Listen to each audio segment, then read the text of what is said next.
हाय, इस पार्ट में हम एनएलएम से रिलेटेड कुछ प्रॉब्लम डिस्कस करते हैं जिनमें कि स्प्रिंग इन्वॉल्व हो रही है। तो चलिए, अपना फर्स्ट प्रॉब्लम ये है, बहुत ही बेसिक प्रॉब्लम है। गिवन है स्प्रिंग नेचुरल लेंथ में दैट मीन्स इसमें कोई एक्सटेंशन या कोई कंप्रेशन नहीं है, सो spring won't apply any force. चलिए आगे आपको गिवन है और ब्लॉक्स को रिलीज कर दिया, देन इनका एक्सेलरेशन कितना होगा।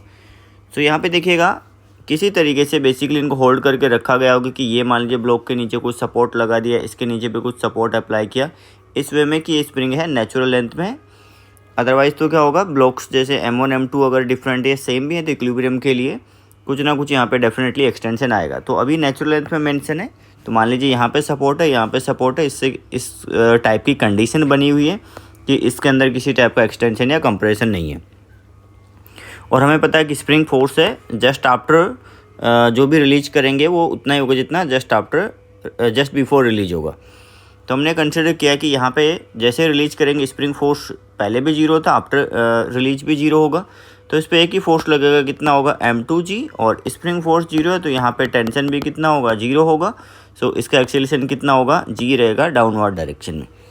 अब यहाँ पे स्प्रिंग फोर्स जीरो था, ये स्प्रिंग से कनेक्टेड है तो इसमें भी कितना रहेगा, टेंशन की वैल्यू जीरो होगी। और जैसे रिलीज करेंगे तो ये बेसिकली m1g एक ही फोर्स डाउनवर्ड लग रहा है, सो इसका भी एक्सेलरेशन कितना रहेगा, g डाउनवर्ड। तो दोनों का ही इसमें आंसर कितना रहेगा, g डाउनवर्ड।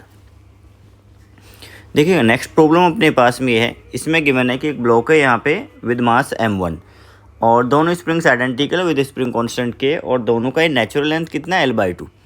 आपको कैलकुलेट करना है find distance of block from supports, block का सपोर्ट से डिस्टेंस ये कितना होगा। तो अगर ये स्प्रिंग्स नेचुरल लेंथ में तब तो ये l/2 होगा, ये भी l/2 होगा, बट अभी इक्विलिब्रियम कंडीशन में अपने को कैलकुलेट करना है। सो हमने कंसिडर किया, देखिएगा m1g नीचे लगेगा तो ये वाली स्प्रिंग में कंप्रेशन आएगा, ये ब्लॉक नीचे मूव करेगा, उस वाली स्प्रिंग में एक्सटेंशन आएगा तो फोर्स ऊपर लगेगा, इसमें कंप्रेशन आएगा तो इसका भी फोर्स ऊपर लगेगा। दोनों स्प्रिंग्स के फोर्स ऐड हो रहे हैं और जैसे ये स्प्रिंग फोर्सेज m1g को बैलेंस कर देंगे, ब्लॉक वहीं पे इक्विलिब्रियम में आ जाएगा। तो चलिए हमने कंसिडर किया कि ये अपने पास वो सिचुएशन थी जब स्प्रिंग्स नेचुरल लेंथ में थी, तो ये भी l/2 डिस्टेंस होगा, ये भी l/2 डिस्टेंस। और कंसिडर करते हैं कि चलिए इसमें x का कुछ एक्सटेंशन आ गया, ये अगर ब्लॉक नीचे आ गया तो इसमें x का एक्सटेंशन और इसमें x का कंप्रेशन। तो फोर्सेज को यहाँ पे इसका फ्री बॉडी डायग्राम बनाया, m1g नीचे लगेगा, लोअर स्प्रिंग में कंप्रेशन इसलिए वो ऊपर की तरफ फोर्स लगाएगी, अपर स्प्रिंग में एक्सटेंशन है, नेचुरल लेंथ में आने के लिए वो भी ऊपर फोर्स अप्लाई करेगी, so both forces are added. 2kx will be m1g in equilibrium. Now x is m1g by 2k. So y1 is distance of block from the upper support s1. That distance is y1. ये distance कितना है आपके पास total, यहाँ से यहाँ तक का अगर देखते पहले l/2 था, now it is l/2 plus something x, so l/2 plus x, and for block 2 the distance from support is l/2 minus x, तो l/2 minus x where x is m1g by 2k। चलिए यहाँ पे एक problem अपने पास में इधर आता है, इसको देखते हैं। यहाँ पे गिवन है कि मासेज गिवन है 1 kg और 4 kg के, 1 kg and 4 kg। First A is held and B is in static equilibrium, तो ए को किसी तरीके से रखा गया और ये वाला स्टैटिक इक्विलिब्रियम में है, दैट मीन्स इस टाइप से कुछ कंडीशन मेंटेन की कि टी और mg बैलेंस हो गए होंगे। तो यहाँ पे गिवन है A is held and B is in static equilibrium when A is released, acceleration of A just after release is a, ये गिवन है, ए कुछ एक्सेलरेशन आपको गिवन है। Now B is held, B को किसी तरीके से होल्ड किया and A is static equilibrium, और ए का स्टैटिक इक्विलिब्रियम है।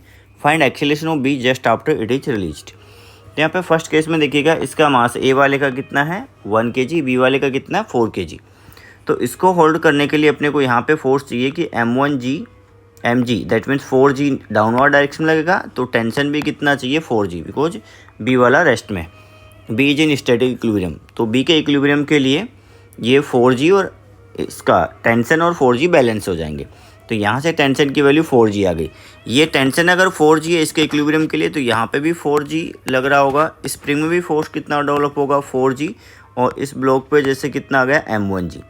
तो जैसे ही पहले इसको हमने किसी तरीके से होल्ड करके रखा था, बट जैसे रिलीज करेंगे स्प्रिंग फोर्स अपवर्ड डायरेक्शन में काम करेगा, कितना 4g, और डाउनवर्ड डायरेक्शन में इसका वेट कितना है g। तो एक्सेलरेशन की वैल्यू कितनी आ जाएगी ब्लॉक ए के लिए जब देखेंगे तो kx दैट टेंशन के इक्वल एंड ये g, तो एक्सेलरेशन कितना होगा K X minus G divided by 1 kg, तो ये कितना आ गया 3g अपवर्ड डायरेक्शन में। अब कंडीशन को चेंज किया कि किसी तरीके से अब यहाँ पे ए स्टैटिक इक्विलिब्रियम में बी को किसी तरीके से होल्ड किया। सो इसके स्टैटिक इक्विलिब्रियम के लिए नीचे लग रहा होगा mg, that means spring force जो होगा वो भी कितना होगा, that will B also mg। यहाँ पे स्ट्रिंग में टेंशन भी कितना होगा, दैट मीन्स mg के इक्वल, सो m यहाँ पे 1 kg था ए का, वो कितना आ जाएगा 1 इंटू जी यहाँ पे। इसके बाद देखिएगा टेंशन की वैल्यू के एक्स इक्वल टू जी के इक्वल होगा और इसका एम जी कितना 4g। इस केस में एक्सेलेरेशन की बात करेंगे तो कितना आएगा, ये force downward 4g minus that upward force g और डिवाइडेड बाई 4 kg, तो कितना आ गया 3g/4। तो उस केस में एक्सेलेरेशन 3g था और इसमें कितना होगा 3g/4 रहेगा। क्लियर है ये। देखिएगा नेक्स्ट जो प्रॉब्लम अपने पास में डिस्कस करते हैं हम, वो है अच्छा एक और छोटा सा पॉइंट यहाँ पे डिस्कस करते हैं। स्प्रिंग कटिंग के तो हमने कुछ 2 पार्ट वीडियोज बनाए हुए हैं, एक ये कॉन्सेप्ट को भी देखें। स्प्रिंग कांस्टेंट इलास्टिसिटी वाले चैप्टर में हम आगे जाकर के देखते हैं, तो वहाँ पे स्प्रिंग कांस्टेंट के इसकी वैल्यू कुछ होती है YA/L, फिर Y Young's modulus, A is area of cross section of spring and L is length of spring.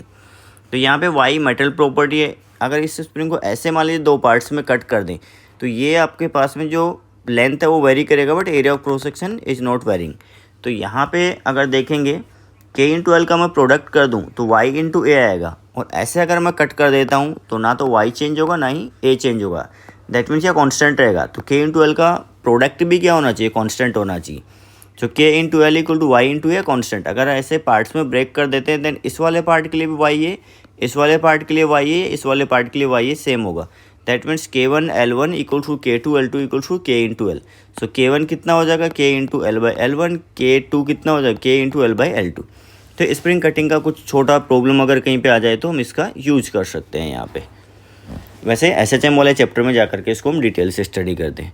चलिए नेक्स्ट जो प्रॉब्लम मेरे पास में है वो है ये वाला प्रॉब्लम। काफ़ी अच्छा प्रॉब्लम है, देखिएगा इसमें स्ट्रिंग भी है और स्प्रिंग भी है, 2 पार्ट है। तो गिवन है ये वाले केस में पहले इक्विलिब्रियम है with help of 2 springs, identical springs है, 2 kg का ब्लॉक है। इसमें अगेन 2 kg का ब्लॉक है, but it is in equilibrium with help of 2 strings. Angles again identical है, 37 37 37 सभी है इक्वल है। अब यहाँ पे प्रॉब्लम ये है कि ratio of instantaneous acceleration when one of the spring और one of the string is cut. तो चलिए पार्ट 1 में स्प्रिंग में देखते हैं। अब यहाँ पे इंपॉर्टेंट पॉइंट ये है कि स्ट्रिंग की लेंथ में चेंज नहीं आता है। स्ट्रिंग की लेंथ में चेंज नहीं आता तो उससे क्या होगा, मान लीजिए इसको कट कर देंगे तो ये वाला रह जाएगा। अब इस केस में इस डायरेक्शन में कोई मोशन नहीं हो सकती इस ब्लॉक की, बिकॉज इस डायरेक्शन में मोशन होने का मीनिंग है कि स्ट्रिंग में एलोंगेशन आएगा। तो ये बेसिकली यहाँ पे स्ट्रिंग के परपेंडिकुलर ही चलना स्टार्ट करेगा।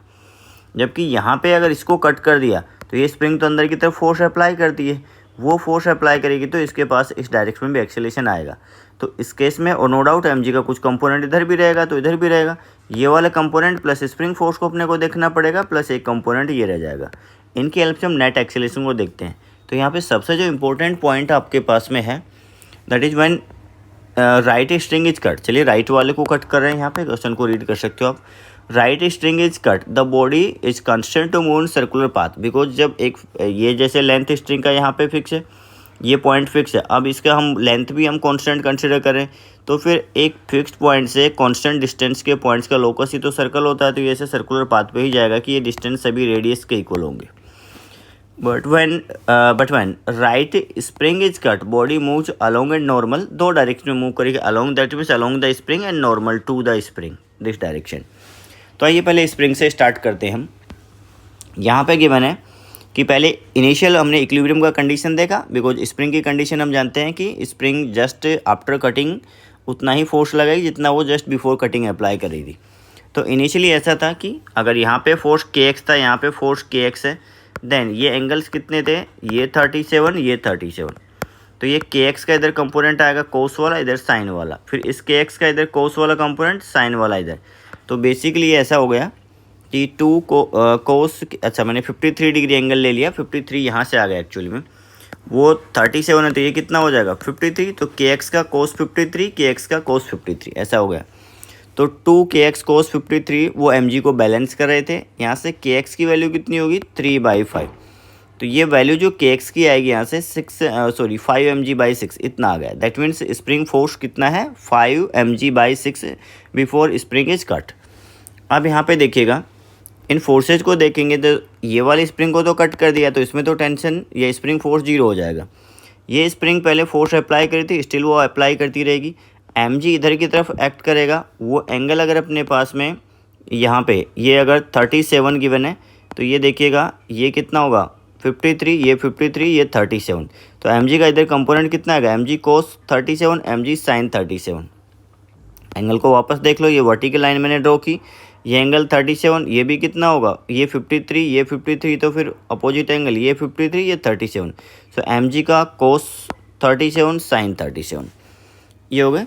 अब इस डायरेक्शन में देखिएगा, इस डायरेक्शन को हम बोल रहे हैं यहाँ पे, ये तो जैसे नॉर्मल डायरेक्शन जो स्प्रिंग है उसके परपेंडिकुलर, और ये स्प्रिंग है अलोंग, इसको टेंजेंशियल डायरेक्शन। तो यहाँ पे नॉर्मल डायरेक्शन में अगर देखेंगे तो एक ही फोर्स लग रहा है mg cos 37। So mg cos 37 is m into a in normal direction. So that normal acceleration is 4g/5। But इस डायरेक्शन में क्या होगा, इधर लग रहा है kx, इधर लग रहा है mg sin 37। तो kx minus mg sin 37 equal to m into a tangential. ये kx की वैल्यू अभी हमने कैलकुलेट की 5 mg/6। 5 mg/6 minus 3 mg/5 equal to m into 80। ये वैल्यू को कैलकुलेट किया तो कितना आ जाएगा यहाँ से 25 minus 18 7 mg/30 equal to m into 80। So now 80 is 7g/30। एक एक्सेलेरेशन ये रहा और एक ये रहा, दोनों परपेंडिकुलर है, तो रिजल्टेंट क्या होगा स्क्वायर करके ऐड करेंगे और रूट ले लेंगे। तो a1 दैट मीन्स इस सिचुएशन में जो यहाँ पे पार्टिकल अटैच्ड है उसका एक्सेलेरेशन कितना होगा, that is 4g/5। That means a normal components square और a टेंजेंशियल स्क्वायर। इसको सॉल्व करते हैं तो ये वैल्यू अपने पास में कुछ अच्छी निकल के आ जाती है 5g/6। अब आइए स्ट्रिंग के लिए, स्ट्रिंग में जैसे इसको कट करेंगे तो हमने बोला कि सर्कुलर पाथ पर चलने के लिए कांस्टेंट होगा ये। तो इन दैट केस इस केस में स्ट्रिंग का जो टेंशन है वो पहले कुछ रहा होगा, but just after cutting the other this string the tension in this string changes instantaneously. तो इधर t चेंज होकर के t रहा, इधर mg sin 37। सो इस डायरेक्शन में अगर हम फोर्स बैलेंस की बात करेंगे तो t equal to mg sin 37। और इस डायरेक्शन में क्या होगा mg का दूसरा component mg cos 37, mg cos 37। तो इसकी वजह से एक एक्सेलेरेशन आएगा, लेट्स से दैट एक्सेलेरेशन और we say resultant acceleration is a2 that will be 4g/5। Now we have to find the ratios. So ये आपके पास कितना था 5g/6 एंड 4g/5। आंसर होगा 25/24।